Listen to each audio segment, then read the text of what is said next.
আরিয়ান বিমর্ষ চেহারায় বসে আছে, মাথায় হাত দিয়ে তার নিজের চুল টেনে ছিঁড়ে ফেলতে ইচ্ছে করছে। যত খুশি হয়ে বাসায় এসেছিল, দরজা খুলে দিয়ে ঢুকতেই সব খুশি উধাও হয়ে গেছে। পাশে স্নেহা আর লুৎফা বেগম দাঁড়িয়ে আছে। তারা একজন আরেকজনের দিকে কিছুক্ষণ পরপর তাকাচ্ছে। স্নেহাকে ভয় পাওয়া অবস্থায় দেখা গেল। লুৎফা বেগম স্নেহার এমন ভয়ার্ত দৃষ্টি দেখে চোখ দিয়ে আশ্বাস দিল যে ভয় পাওয়ার কিছু নেই, যা করার তিনি নিজেই করে নেবেন। লুৎফা বেগম দৌড়ে রুমের দিকে এগিয়ে গেল। এরপর আবারও অস্বস্তির চিত্তে হাতে একটা কাগজ হাতে নিয়ে হাজির হলো। দেখ বাবা দেখ।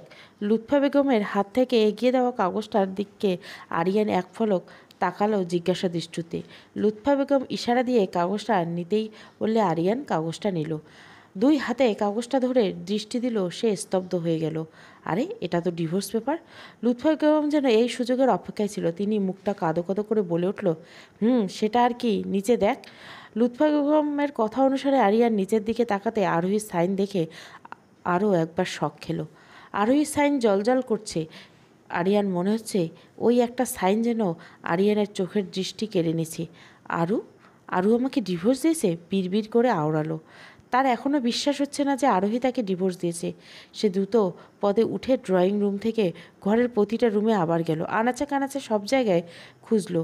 ঘরে আরোহীর কোনো ছায়া পেল না। আরিয়ানকে বিধ্বস্ত দেখাচ্ছে তার বিশ্বাস আরোহী এখানেই আছে আর থাকবে। আরোহীর কোথাও যাওয়ার জায়গা নেই, আর কই যাবে। আরিয়ান দ্রুত সব রুম খুঁজে যখন আরোহীকে পেল না, তখন ড্রয়িং রুমে এসে আবারও ডিভোর্সের কাগজটা নিয়ে ধপ করে বসে পড়ল। আরিয়ানের এই অবস্থা দেখে স্নেহা লুৎফা বেগমকে ইশারা করলো আগুনে ঘি ঢালার সময় এখন। লুৎফা বেগম ইশারা দিয়ে স্নেহাকে আশ্বস্ত করলেন, জানিস বাপ, ওই দিন সকালে উঠে আমার আর স্নেহার সামনে দাঁড়িয়ে মেয়েটি ডিভোর্সের পেপারটি ছুঁড়ে মেরে বলেছিল তুই যেন সাইন করে দিস। তারপর রুমে গিয়ে আমাদের সামনে সজোরে দরজা আটকে দিয়েছিল। আমাদের কিছু বলার সুযোগ দিল না, আমরা কিছু বুঝে উঠতে পারিনি। তারপর স্নেহা সেই পেপারটা নিয়ে দেখলো সেটা ডিভোর্স পেপার, আর সেখানে মেয়েটির সাইন। দেখেছিস? তার মানে মেয়েটি অনেক আগের থেকে ডিভোর্সের বন্দোবস্ত করে রেখেছে। এদিকে কি আর এইসব করা সম্ভব? হরহর করে এক নাগাড়ে বলে থামল লুৎফা বেগম। তার বলা শেষে তিনি আরিয়ানের দিকে তাকালেন যে তার রিয়াকশান কেমন। আরিয়ান সব শুনে মাথা চেপে বসে পড়ল। এমন জানলে সে জীবনেও ওই দিন অফিসের কাজে যেত না। এমন কেন লাগছে তার? ওই দিন আরোহীর বিদায় বলার ধরন, আরও সে শব্দটা শুনে আরিয়ান কিছু সময়ের জন্য থমকে গিয়েছিল। আরোহী কোনোবার আরিয়ানের বাইরে গেলে বিদায় শব্দটা বলতো না, অন্য কোনো কিছু বলে বিদায় দিত। সেদিনের কথাটি শুনে আরিয়ানের অন্যরকম লাগলেও পরে অফিসে বসের কল চলে আসায় দ্রুত পদে বেরিয়ে যেতে হয়েছে, তাই আর কোনো কিছু বলার সুযোগ পায়নি। আরিয়ান নিজের মাথায় চুলগুলো আরও জোরে টেনে ধরল। সেদিনে বোঝা উচিত ছিল তার। কোথায় খুঁজবে সে এখন আরোহীকে? এমন কেন লাগছে তার? বুকের কোথাও জানি ভীষণ খালি খালি লাগছে। এতদিন মনে করেছিল আরোহীর প্রতি তার কোনো মায়া নেই, কিন্তু এই বিয়েটা করার পর থেকে বুঝেছে আরোহী তার মনের কত গভীরে রয়েছে। কিভাবে থাকবে সে আরোহীকে ছাড়া? আরোহী রান্নাঘরে আমিনা আহমেদের সাথে হাতে হাতে এটা ওকেটা এগিয়ে দিচ্ছিল। তিনি আরোহীকে গল্প বলতে বলতে রান্না করছিল। তার ছেলের বউয়ের গল্প বলে বলে স্মৃতিচারণ করছিল।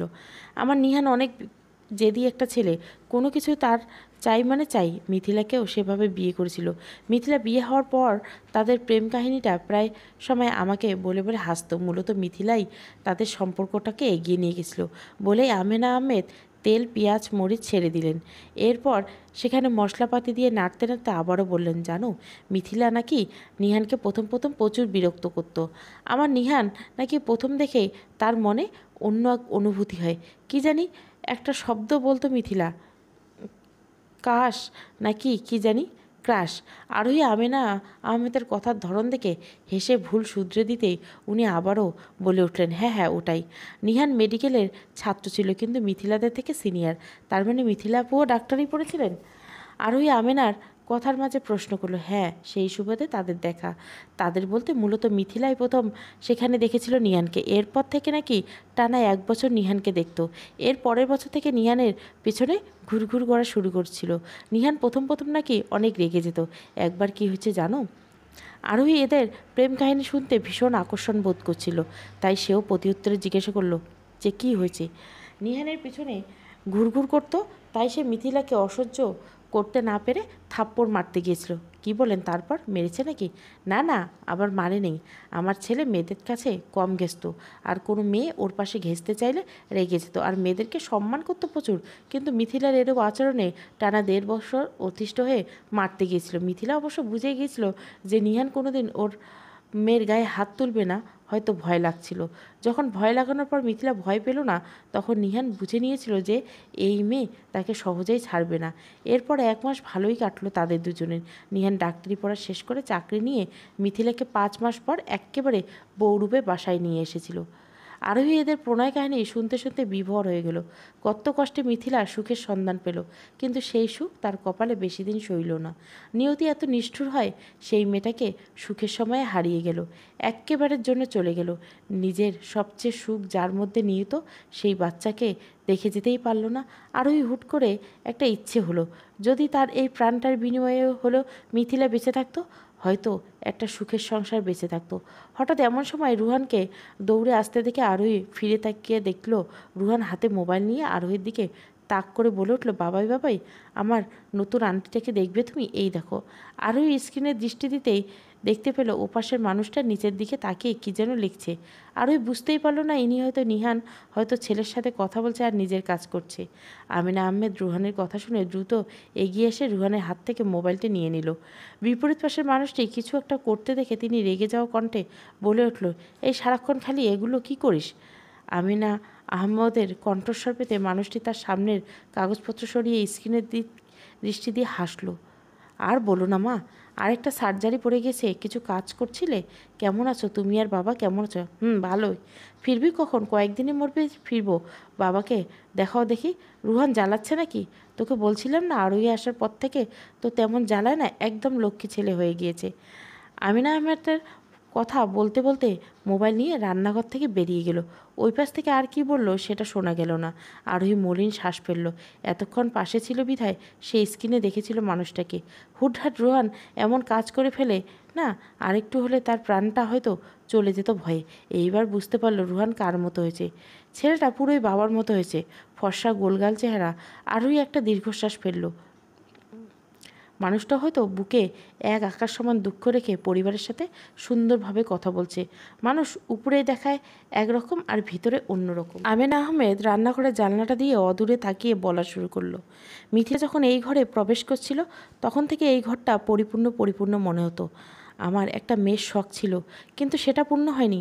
আমার ইচ্ছে ছিল এই ঘর আলোকিত করে আমার একটা মেয়ে আসবে, যে হবে অনেকটা বেশি চঞ্চল। সে মেয়েটা তার চঞ্চলতায় পুরো ঘর মাতিয়ে তুলবে। সেই ইচ্ছেটা নিয়ানের বউ আসার পর পূর্ণ হয়েছিল।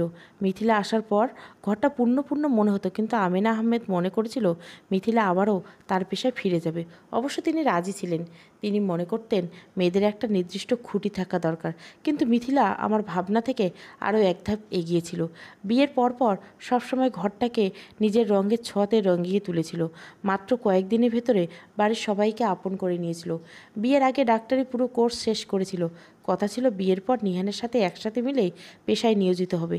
নিহান হাসপাতালেই, কিন্তু মেয়েটা বিয়ের পরপর আর পেশাটাতে নিয়োজিত হয়নি। নিহান কত করে বলেছিল, কিন্তু মিথিলার একটাই কথা, সে এত সুন্দর একটা পরিবার পেয়েছে, পুরো দমে সেটাতেই সংসার করতে মনোযোগ দেবে। আমারও এত করে বললাম, সে গেল না। অনেকটা লক্ষ্মী একটা মেয়ে ছিল আমার, বলে আমিনা আহমেদ মলিন চোখে জানলা দিয়ে অদূরে তাকিয়ে রইল। আরোহীর বড্ড মায়া হলো জানো, রুহান হবে যে। তখন আমার ছেলেমেয়ে দুটো কি খুশি ছিল। ছেলেমেয়ে বলতে আরোহী শুধালো, মিথিলা নিহানের কথা বলছি। মিথিলাকে আমি মেয়েই ডাকতাম। মেয়েটা এই সংসারে আসার পর থেকে আমার মেয়ের শখটা পূরণ হয়েছিল। মিথিলা আপু রুহানকে দেখেনি খেলা, তাই না? না রে, মেয়েটার সেই ইচ্ছেটাও পূর্ণ হলো না। দেখতে যেতে চেয়েছিল। হাসপাতালে রুহান হওয়ার পর বাচ্চাকে নিহানের কোলে দিতে নিহান হাসি মুখে চুমু এঁকে দিয়েছিল। যে বাচ্চাটিকে নিয়ে বলেছিল আগে আমার মিথিকে দেখিয়ে আসি, কিন্তু ডাক্তার তখন এসে মিথিলার অবস্থা জানাতে নিহান রুহানকে আমার কোলে দিয়ে থিয়েটারের সামনে দৌড়ে গিয়েছিল। ওই হাসপাতালে নিহান কর্মরত ছিল আর বেশ জনপ্রিয়, তাই অপারেশন থিয়েটারে নিহান ঢুকতে দিয়েছিল। নিহানের চোখের সামনে মিথিলা আমার মেয়েটা চলে গেল। নিহান মেয়েটাকে তার থেকে একটা ফুটফুটে বাচ্চা হওয়ার খবর দিল ঠিকই, কিন্তু মেয়েটা ততক্ষণে হারিয়ে গেল। নিহান নিজে ডাক্তার হয়েও সে বিশ্বাস করেনি যে মিথিলা হারিয়ে গেছে। সে ভেবেছিল মিথিলা বুঝি জ্ঞান হারিয়েছে হয়তো। সেদিন নিহান যে পাগলামি, জীবনে সেই প্রথম আমার ছেলেটাকে এভাবে কাঁদতে দেখেছিলাম। এরপর প্রায় 2 মাস হয়ে যাওয়ার পরেও নিহান স্বাভাবিক হতে পারেনি। ধীরে ধীরে আস্তে আস্তে রুহানের দিকে তাকিয়ে নিজেকে স্বাভাবিক জীবনে ফিরিয়ে এনেছে। সেই দিনগুলো মনে পড়লে এখনও খারাপ লাগে। আমার লক্ষ্মী মেয়েটা হুট করে চিরতরে হারিয়ে গেল। এরপর থেকে এই বাসায় সবাই এমনি মুখের উপর হাসি আনতো শুধুমাত্র রুহানের জন্য। আর আমার ছেলেটা একদম চুপচাপ হয়ে গেছে, আর কোনো কিছু বায়না ধরে না, গম্ভীর হয়ে গেছে। ছেলেটাকে কত করে বললাম যে আমাদের শেষ বয়সে এসে যাচ্ছে, একটা বিয়ে কর, কিন্তু ছেলেটা কিছুই বলে না। চুপচাপ রুহানের দিকে তাকিয়ে বুঝিয়ে দেয় সে তোমাদের জন্য বিয়ে করলে আমার ছেলের মা পাবে না। বলতে বলতে আমিনা আহমেদের চোখের কার্নিশে দিয়ে অশ্রু গড়িয়ে পড়ল। আমিনা আহমেদের কথা শুনে আরুইর চোখ দিয়ে অশ্রু গড়িয়ে পড়ল। আপুটার কপালে সুখ বুঝি বেশি সময়ের জন্য ধরা দেয়নি। খালার কথা শুনে বুঝলো মেয়েটা টানা 2 বছর একতরফা ভালোবেসেছে।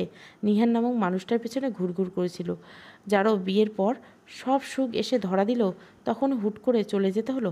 আহা জীবন! আরোহী হুট করে একটা ইচ্ছে হলো। সে ভাবলো সেদিন মেয়েটার বদলে যদি তার জীবন চলে যেত। অদ্ভুত, আজকে একটা অনেক সুখের সংসার হতো। একটা প্রাণের বিনিময়ে যদি আরেকটা দিতে পারত। সেদিন সারাটা দিন মাটি মাটি মনে হলো আরোহীর। কোনো কিছুতে আর মন বসেনি। রুহানের সাথে আর হেসে খেলে কথা বলা হয়নি। রুহানকে খাবার খাইয়ে ঘুম পাড়িয়ে দিতেই বাধ্য ছেলের মতো ঘুমিয়ে পড়েছিল। এই ছেলেটা হয়েছে একদম বুঝদার।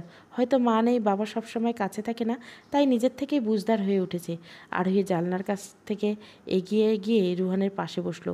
ঘুমন্ত ছেলেটার চেহারায় কী যে মায়া! আরোহী এই ছেলেটার জন্য ভীষণ মন পড়ে। চাকরি নিয়ে এই বাসা থেকে চলে গেলে সবাই অনেক স্মরণে পড়বে। এই অজানা মেয়েটার মুখের কথা বিশ্বাস করে এতদিন আপনের মতো সেই কৃতজ্ঞতার ঋণ হয়তো কখনো শোধ করা হবে না। চাইলে সেই ঋণ এর সমান শোধ হবে না। খালা আর আঙ্কেলকে বা কোনো মতে মানিয়ে চলে যেতে পারবে, কিন্তু এই ছেলেটাকে ছাড়া সে কিভাবে নিজেকে একা মানিয়ে নেবে? কিন্তু এটাই যে নিয়তি, কষ্ট হলো যে মেনে নিতে হবে। মাথায় কারো উষ্ণ ছোঁয়া পেয়ে কারোটাকে আরোহী সম্মিত ফিরে পেল। সে দ্রুত চোখ তুলে তাকাতেই দেখলো আমিনা আহমেদ দাঁড়িয়ে আছে। তা দেখে সে নিজেই উঠে দাঁড়ালো। জি খালা, বসুন। বলছি কি, তোমার যদি আপত্তি না থাকে তোমাকে নিয়ে একটু শপিংয়ে যেতাম। আরোহী ঝটপটে রাজি হয়ে গেল।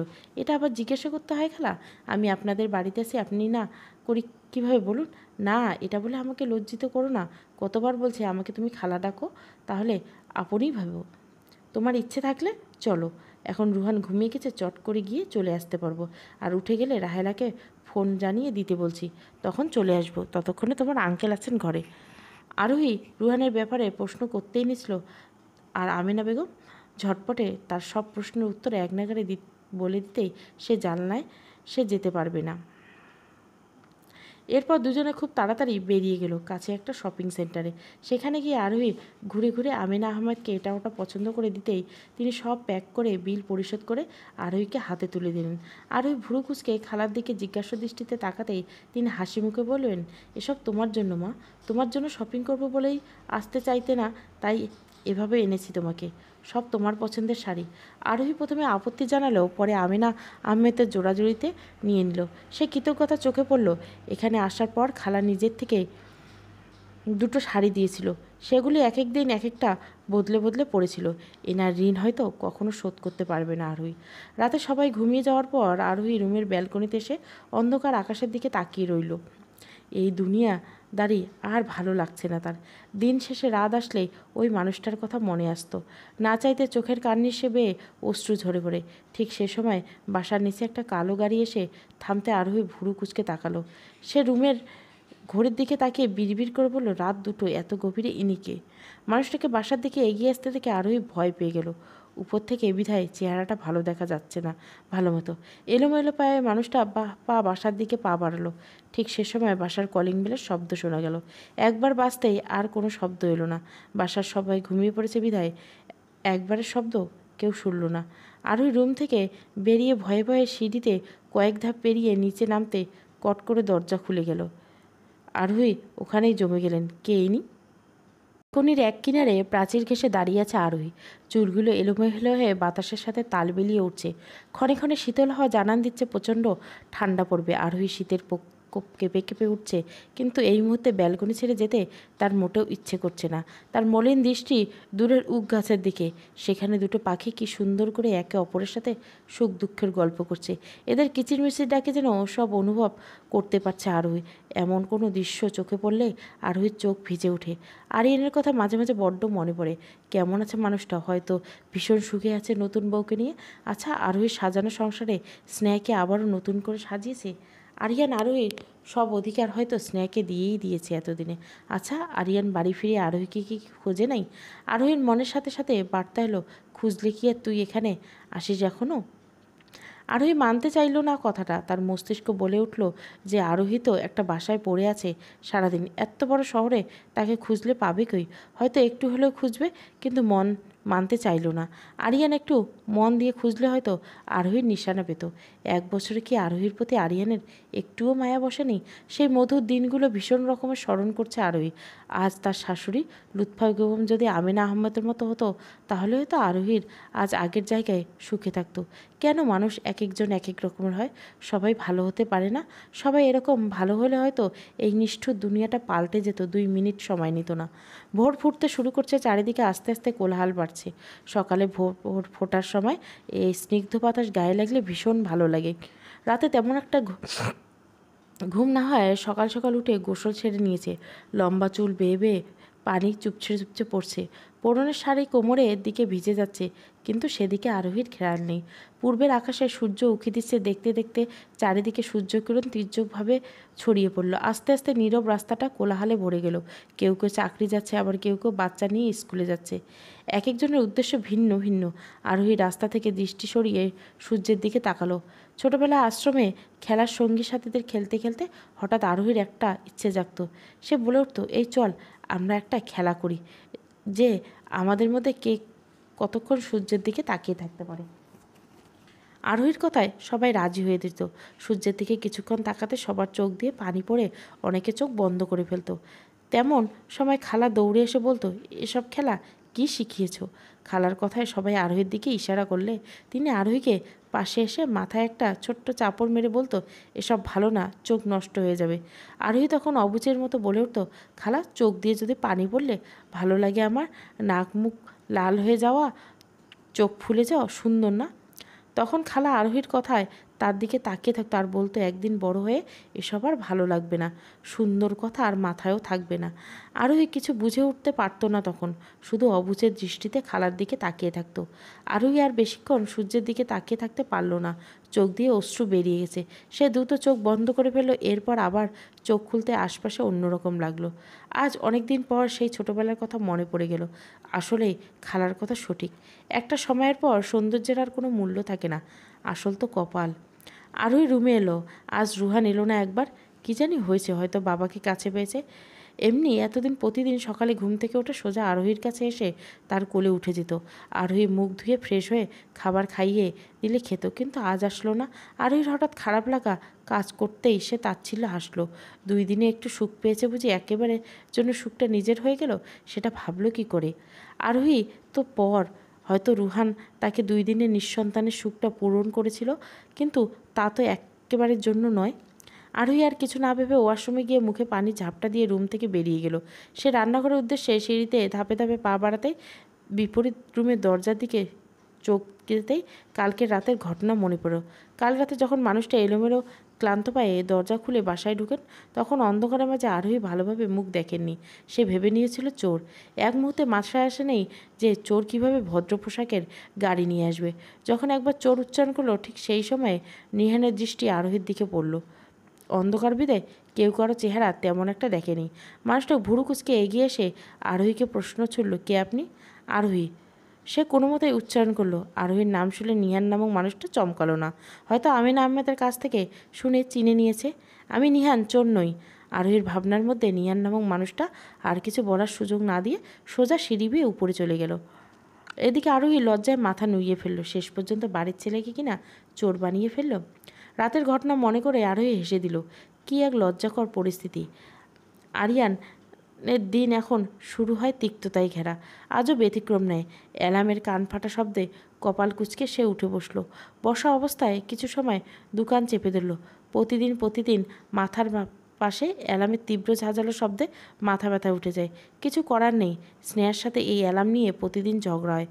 মেয়েটা বিয়ের আগে ছিল একরকম, বিয়ের পর আর এক রকম হয়ে গেল। বিয়ের আগে এখানে বেড়াতে আসলে অনেক তাড়াতাড়ি ঘুম থেকে উঠে আরোহীর আগে নাস্তা বানিয়ে ফেলতো, কিন্তু এখন আরিয়ানের অফিস টাইম হয়ে গেলেও ঘুম থেকে ওঠে না।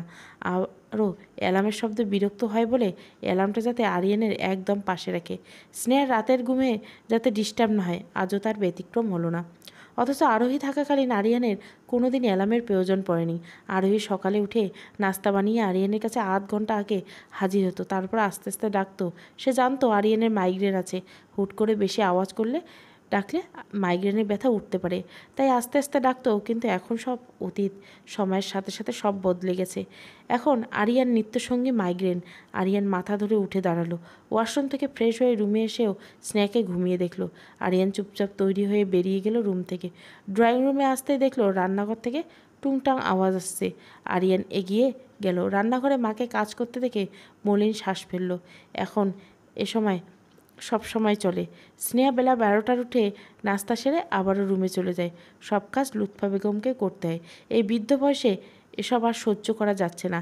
এই অবস্থায় বেলা 12টা বাজতে স্নেহা ঘুম ছেড়ে আড়মোড়া ভেঙে উঠে বসলো। কিছুক্ষণ পর থম মেরে বসে ওয়াশরুমের উদ্দেশ্যে পা বাড়ালো। ফ্রেশ হয়ে রান্নাঘরে পা বাড়ালো।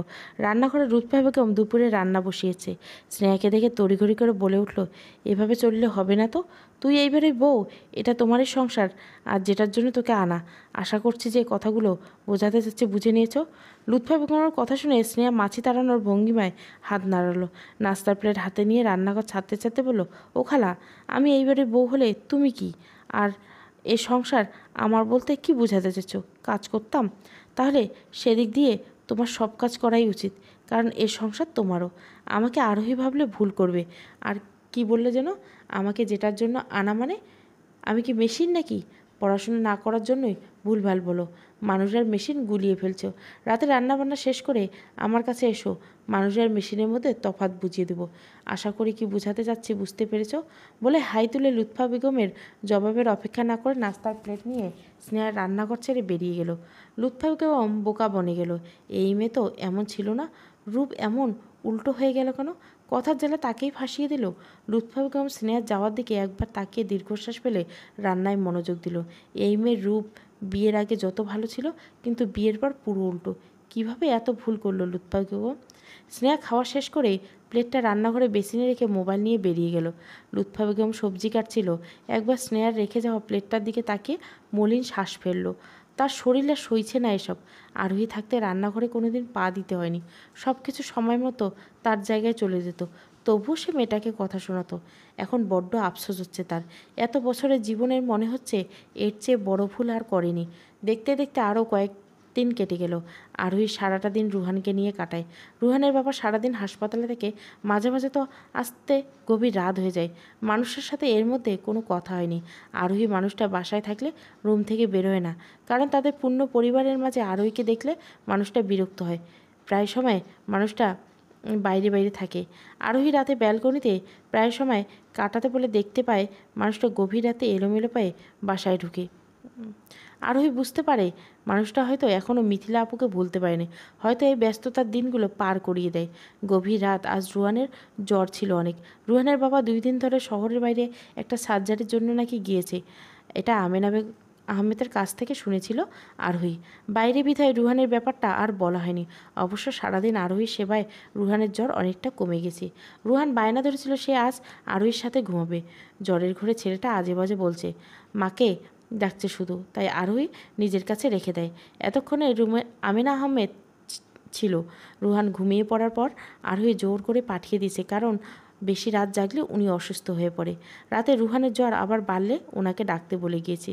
উনি এসে ফাঁকে ফাঁকে দেখে যাবে বলে আরোহী রুমের দরজা খোলাই রাখে। রাত জাগার অভ্যাস আরোহীর আছে। রুহানকে ঘুম পাড়িয়ে এসে ব্যালকনিতে এসে দাঁড়ালো। কেন জানি রাতটা তার জানলার ধারে একবার না আসলে আর হয় না। রাতের আকাশ দেখতে হবেই, অভ্যাসটা এখানেই এসে হয়েছে। রাতের পর ওই বাড়িতে থাকতে হয়নি।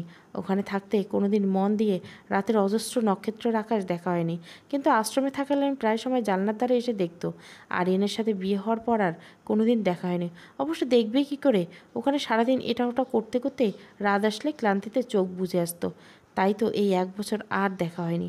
হঠাৎ কারো গোঙানির শব্দে আরোহীর বাইরে থেকে দৃষ্টি সরিয়ে দেখতে পেল রুহান ঘুমের ঘোরে হাত হারিয়ে কাকে যেন খুঁজছে।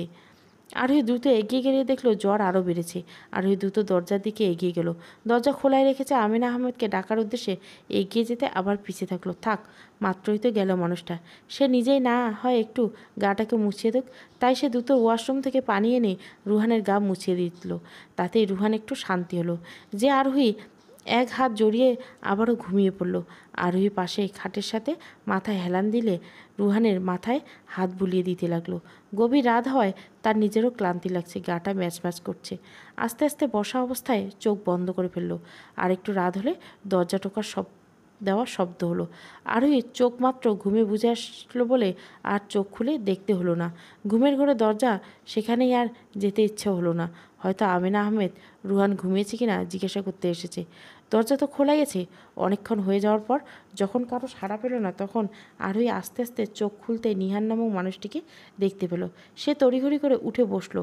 এই বাসায় আসার এই প্রথম বোধহয় উনি এই রুমে। আপনি?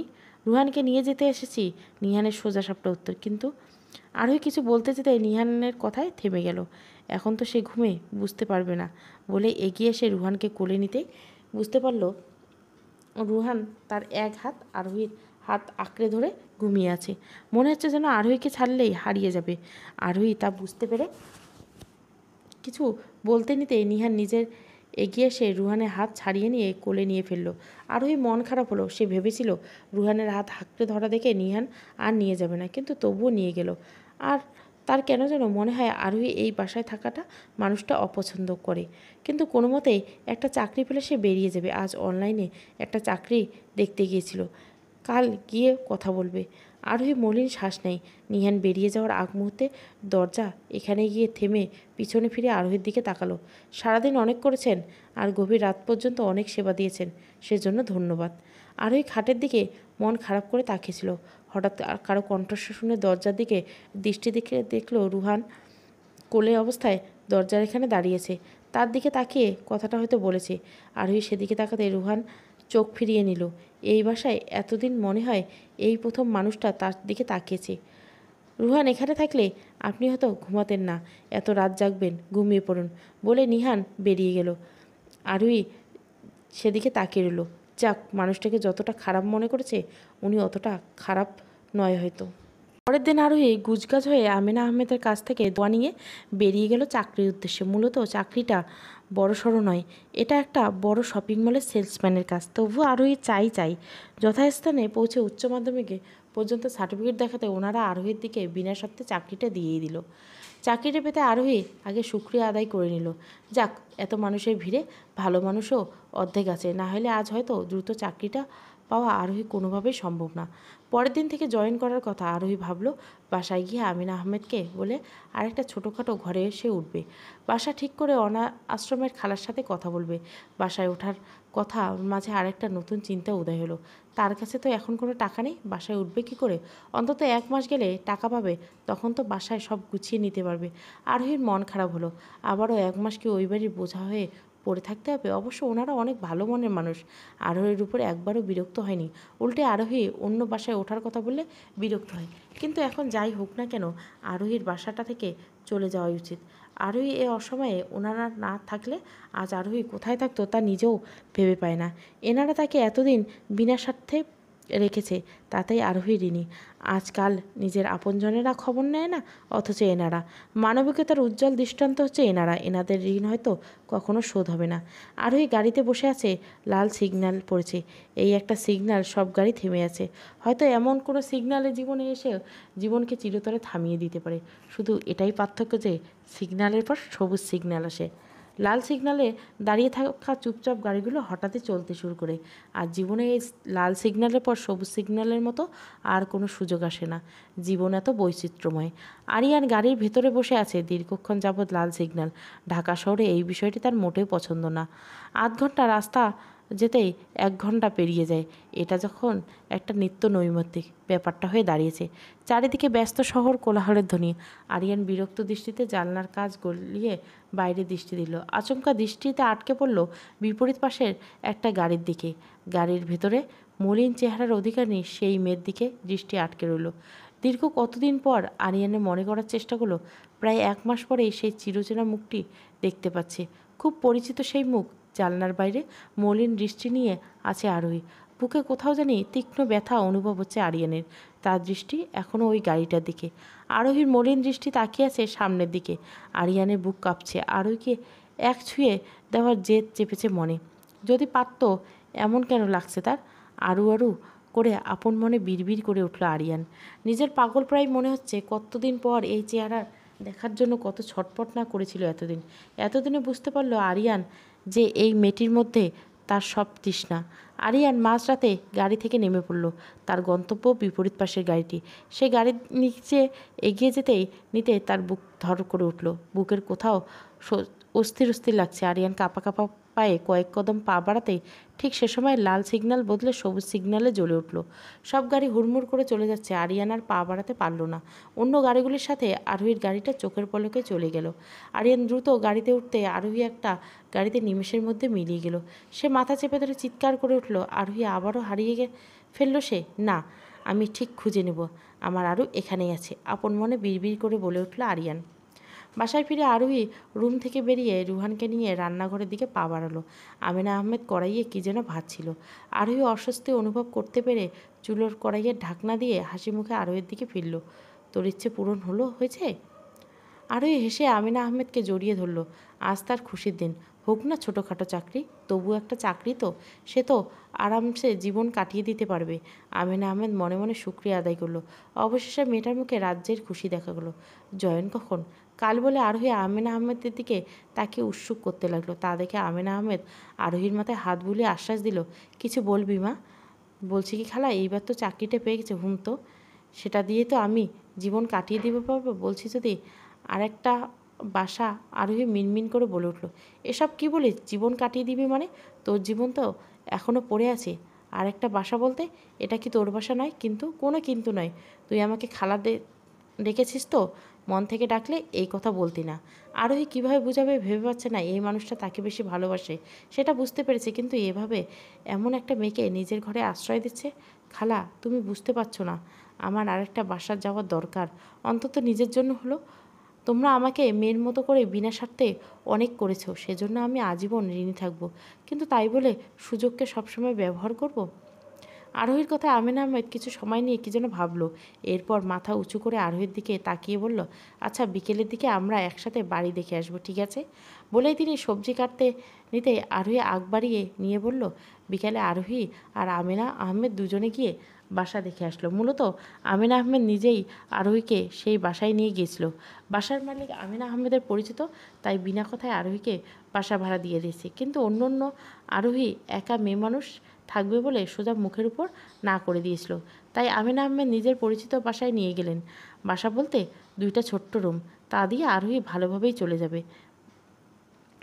আমিনা আহমেদ 1 মাসের ভাড়া অগ্রিম দিয়ে এসেছিল। আর কিছু টুকটাক জিনিস কিনেও রেখে এসে বাসার পথে রওনা দিল। আরিয়ান আজ সারাদিন রুমের দরজা আটকে চুপচাপ বসে আছে। তার অস্থির অস্থির লাগছে। আরোহীকে পায়ে ঠেলে বড় ভুল করে ফেলেছে সে।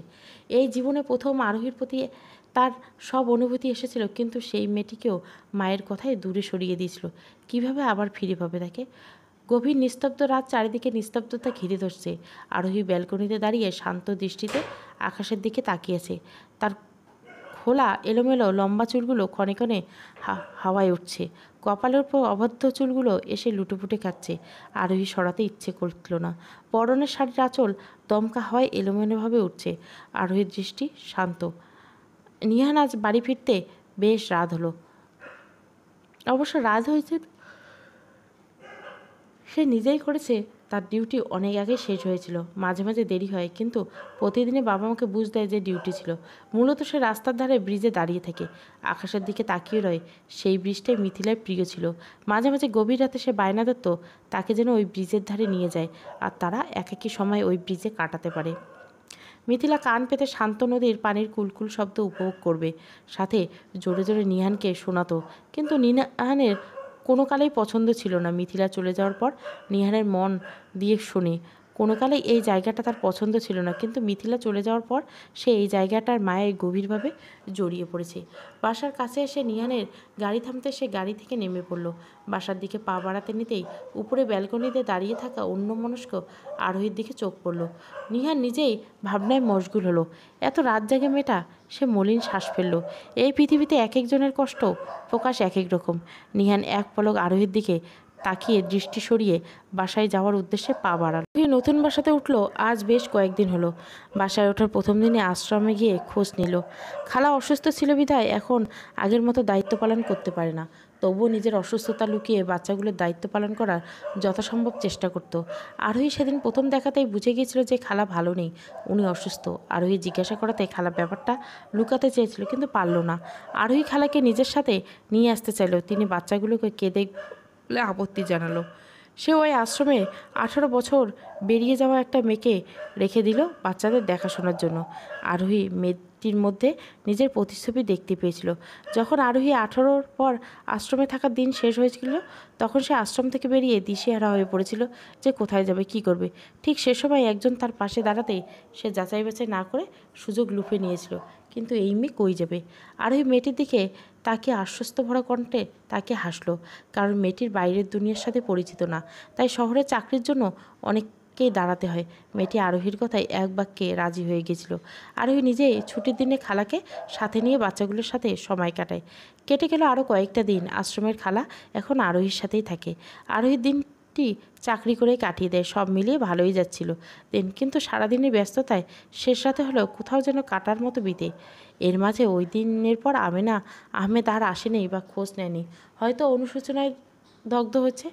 আরোহীর বাসায় ওঠার পর প্রায় আমেনা আহমেদ রুহানকে নিয়ে আসতো। মাঝে মাঝে আরোহীর সাথে দেখা হতো, আবার মাঝে মাঝে হতো না। সেদিনে এক সপ্তাহের মাথায় আমিনা আহমেদ আরোহীকে যেতে বলেছিল।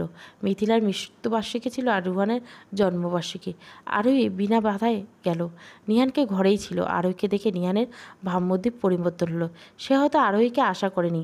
আরোহী হুট করে সবাইকে অন্যরকম মনে হলো। আমিনা আহমেদ কিছু বলার আগে নিহান আরোহীকে ডেকে নিল। এতদিন এই প্রথম নিহান, তাও সে নিজে ডেকে এনেছে। আরোহী কিছু বোধগম্য হলো না। তার ভাবনার মাঝে নিহান বলে উঠল, আমি সোজা সাপটা কথা বলি, আপনাকে ডেকে আনার কারণ হচ্ছে। আরোহী চুপচাপ দাঁড়িয়ে রইল। সে বুঝে উঠতে পারল না যে কি বলবে। হঠাৎ এমন আচরণ সবার। জি বলুন। আরোহী সম্মতি পেয়ে নিহান আরোহীর দিকে শান্ত দৃষ্টিতে তাকালো। মা বাবা চাচ্ছেন আমি যেন আপনাকে বিয়ে করি, অন্তত রুহানের জন্য হলো। আরোহী চমকে নিহানের দিকে তাকালো। সবার এতক্ষণে অন্যরকম আচরণে মানে বুঝতে উঠতে পারল সে। আরোহী কিছু না বলে চুপচাপ রুম থেকে বেরিয়ে গেল। আসার পথে ড্রয়িং রুমে কাউকে দেখেনি বিদায় আর কাউকে বলে আসেনি। সোজা বেরিয়ে গেল। রাতে খালা অনেক করে আরোহীর কাছ থেকে জিজ্ঞাসা করার চেষ্টা করেছে যে কি হয়েছে। এত এত খুশি হয়ে গিয়েছিল, কিন্তু দুপুরের আগে হুট করে চলে এসেছে। এসেও কথা বলছে না। আর উপায় না পেয়ে তিনি আড়ালে গিয়ে আমিনা আহমেদের কাছে কল লাগালেন। মাঝে মাঝে আমিনা আহমেদ আরোহীকে দেখতে আসতো। তখন আরোহী চাকরিতে থাকতো বিদায় বাকি সময় আমিনা আহমেদ আরোহী আসার অপেক্ষায় করতেন। এই সময়টা আমিনা আহমেদ তার সাথে গল্পগুজব করে কাটাতো বলে আমিনা আহমেদের সাথে তার একটা ভীষণ ভালো সম্পর্ক হয়ে গিয়েছে। কিছুক্ষণ পর খালা আবারও এলো। আরোহী খালার অস্তিত্ব বুঝে পেছনে ফিরল। তুমি ওষুধ খেয়ে নাও খালা, ইদানিং খালার শরীরটা ভালো যাচ্ছে না। এই 1 মাস চাকরির টাকা আর কয়েকদিনে গড়ালেই দিবে, আরও কয়েকদিন অপেক্ষা করতে হবে। এই 1 মাস আমেনা আহমেদ সব টুকটাক নিয়ে এসেছে, তা দিয়ে আরোহীরা ভালো মতো চলে যাচ্ছে। এই মানুষটা না থাকলে এই 1 মাস কীভাবে চলতো আরোহী ভেবে পায় না। আরোহীর ভাবনায় ডুবে গেল। কারো আলতো পরশের পেছনে ফিরে দেখালো খালা একদম কাছে দাঁড়িয়ে আছে। কিছু বলবে খালা? ওষুধ খেয়ে নিল। তোমার একটা আবদার রাখবে আরও? খালার কণ্ঠস্বর মলিন সুরালো। আরোহী খালার দিকে পূর্ণ দৃষ্টিতে তাকালো। মানুষটা এখন আগের মতো হাসি খুশি দেখায় না। সেদিন আরোহীকে জোর করে ডাক্তারের কাছে পাঠিয়েছিল। আরোহী নিজেও যেতে চেয়েছিল, কিন্তু খালা একাই চলে গিয়েছিল। আর আরোহী চাকরিতে। সেদিনের পর থেকে খালার মুখ থেকে হাসি সরে গিয়েছিল। আরোহী বুঝে উঠে পায় না, হুট করে মানুষটাকে ভীষণ অসুস্থ মনে হয়। মাথায় কারো স্পর্শে আরোহী ভাবনা থেকে বেরিয়ে এলো। সে তাকিয়ে দেখলো খালা তার দিকে তাকিয়ে আছে। ইদানিং কথায় কথায় বেশি অন্যমনস্ক হয়ে পড়ছে আরোহী। সে হেসে খেলার উদ্দেশ্যে বলল, তুমি এভাবে বলছো কেন খালা? অবশ্যই রাখবো, তুমি বলো। তুই বিয়েটা করে নে মা। আরোহী শান্ত রইল, প্রতি উত্তরে কোনো জবাব দিল না। তোর জীবন এখনও পড়ে আছে মা। আমি আর কয়দিন বাঁচবো? মানুষের সুখের জন্য হলো একটা নিজের মানুষ থাকা দরকার, যাকে দিন শেষে সব কিছু বলা যায়। একদিন হয়তো আফসোস করবি। এই যে তুই রাত্রে এভাবে থাকিস, সেটা আমার ভালো লাগে না রে। যদি আমি না থাকি তুই আরও একা হয়ে পড়বি। আর আমিনা মানুষটা ভালো, যা শুনেছি নিহান ছেলেটাও ভালো। নিহানের সাথে সাথে তোর একটা সুন্দর জীবন পাবি, তুই একটা পূর্ণ পরিবার পাবি। আফসোস রইবে না হয়তো। হয়তো তোর ওই দুঃখগুলো ওই পরিবারে গিয়ে সুখ হয়ে পূর্ণ পাবে। আমি চাই তুই একটা সুন্দর ভবিষ্যৎ পাস। আরোহী জানে খালা তার নিজের কথা ব্যাখ্যা করছে। হয়তো এই বয়সে এসে নিজের কাছের মানুষের কাছে অভাবে দগ্ধ হয়েছে। আরোহী মলিন শ্বাস ফেলে জানলার বাইরে ব্যস্ত শহরের দিকে দৃষ্টি দিল।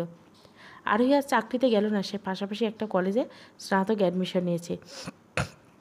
1 বছর আগে উচ্চ মাধ্যমিক দিয়েছিল, বিধায় বেশি বেগ পেতে হয়নি।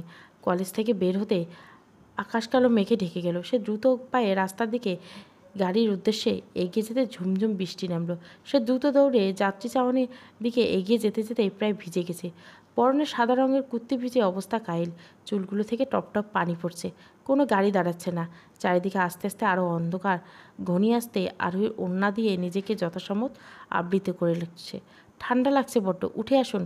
কারো চেনা কণ্ঠস্বর শুনতে আরোহীর সামনের দিকে তাকিয়ে দেখতে পেল রাস্তার বিপরীত পাশে নিহানের গাড়িতে। সে ছাতা নিয়ে বেরোচ্ছে। নিহান এই মুহূর্তে মোটেও আশা করেনি সে। দীর্ঘ 1 মাস পর দেখছে। নিহান আরেকবার বলতে আরোহী গাড়ির উদ্দেশ্যে পা বাড়াতে নিতেই নিহান ইশারা দিয়ে ওখানেই দাঁড়াতে বলে। আরোহী দাঁড়িয়ে রইল। নিহান রাস্তার পাশে গাড়ি আসছে কিনা দেখে ছাতা নিয়ে আরোহীর সামনে এসে দাঁড়ালো। চলুন। আরোহী এক পলক নিহানের দিকে তাকিয়ে ছাতার ভেতরে আসতে নিহান হাঁটা ধরল। আরোহীর কানে তখন খালার কথাই বাজছে, যে নিহানের কাছ থেকে তোর একটা সুন্দর জীবন পাবি।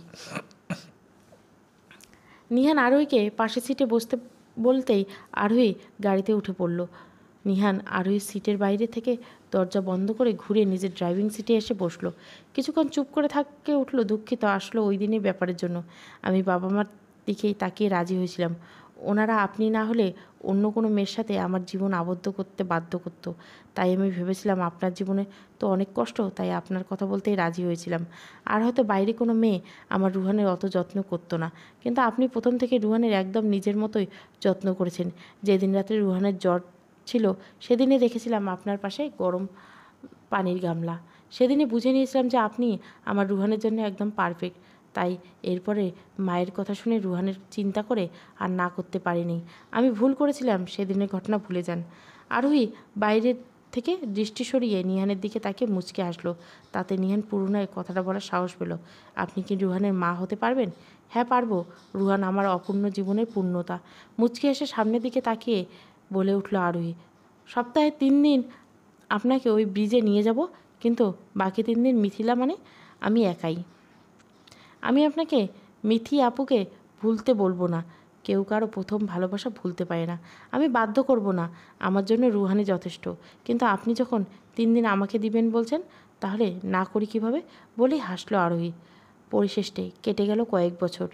আরোহী রুহানকে স্কুল থেকে নিয়ে সোজা হাসপাতালে চলে এসেছে। নিহান বলেছিল আজ কোথায় ঘুরতে যাবে, আর আরোহীকে রুহানকে নিয়ে স্কুলের গেটে দাঁড়াতে বলছিল। কিন্তু সেই কখন থেকে দাঁড়িয়ে আছে, নিহান আসার কোনো খবর নেই। তাই আরোহী আর অপেক্ষা করতে পারল না। সে রুহানকে নিয়ে সোজা হাসপাতালে এসে পৌঁছালো। আরোহীর কল পেলে নিহান তড়িঘড়ি করে কেবিন ছেড়ে বেরিয়ে এসলো। দুঃখিত দুঃখিত রুহি, দেরি হয়ে গেল।